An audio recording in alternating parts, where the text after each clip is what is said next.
السلام عليكم ورحمة الله وبركاته. أهلا بيكم في مطبخ داليا. النهاردة إن شاء الله هنعمل مع بعض شوربة عدس، هنعملها بطريقة سهلة وبسيطة. وبما إن بقى الجو برد يا جماعة، محتاج بقى لشوربة عدس كده تدفينا وتدفي الأولاد برضو وتديهم كده طاقة في أيام المدرسة. وقبل ما ندخل على الطريقة، يا ريت تعملي لي لايك واشتراك في القناة. ويلا بينا نسمي الله، صلى على الرسول، ونشوف معانا ايه. اول حاجه معايا هنا ربع كيلو عدس، معايا بصلايه، معايا جزرتين، معايا حوالي 3 طماطمات، ولو بتحبي تقطعي كمان مكعبات بطاطس زي ما تحبي. بعد كده معايا حله على النار، حطيت فيها مكعب زبده بالشكل ده كده اهو يا جماعه، واستنيت لما يسيح معايا. بعد كده بقى هنزل بالبصله اشوحها بس تشويحه كده، يا دوبك بس تتشوح معايا تشويحه بسيطه كده. بنزل بقى بالجزر وبنزل بالطماطم وببدا اديهم برضو تشويحه حلوه كده مع بعض. يعني انت فايتك كتير لو ما شوحتش العدس بقى قبل كده. بعد كده هنزل بالعدس بتاعي طبعا مغسول كويس، ونزلت بقى بالعدس وهبدأ برضو اشوحه مع باقي الخضار اللي عندنا.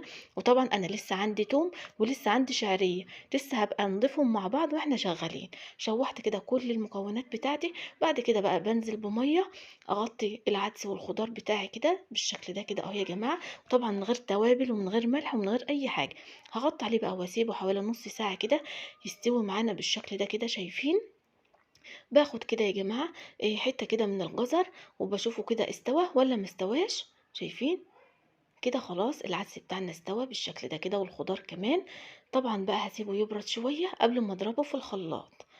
لكن انت بقى لو عندك الهاند بلندر ممكن تضربي بيه. هحطه بقى كده في الخلاط بالشكل ده كده اهو يا جماعه. يعني استنيت يبرد شويه، وبعد كده بقى علشان طبعا الخلاط ما يحصلوش حاجه. وبعد كده بقى ضربته، وبعد كده هصفيه بالشكل ده كده اهو. شايفين بقى كده؟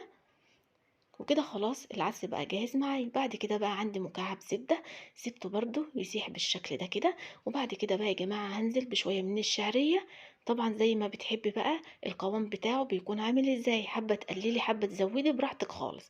نزلت شوية بالشعرية كده وهبدأ بقى، يا دوبك اول ما ياخدوا يا جماعة لون ذهبي خفيف كده، بنزل بمعلقة توم مفروم بالشكل ده كده. وببدأ بقى اشوح التوم مع الشعرية. وعاوزة اقولك بقى تشم الريحة في الوقت ده بتكون فظيعة. كده خلاص يا جماعة الشعرية بتاعتي احمرت بقى لونها ذهبي بالشكل ده كده. نزلت بقى بالعدس بتاعنا، بس الكاميرا كانت فاصلة. وبعد كده بقى هبدأ احط التوابل، معايا فلفل وكمون ومعايا ملح. العدس ما مش بيحتاج توابل كتير. نزلت بقى بالتوابل بتاعتي، ويا دوبك بقى يا جماعة هيغلي كده غلوتين مع بعض.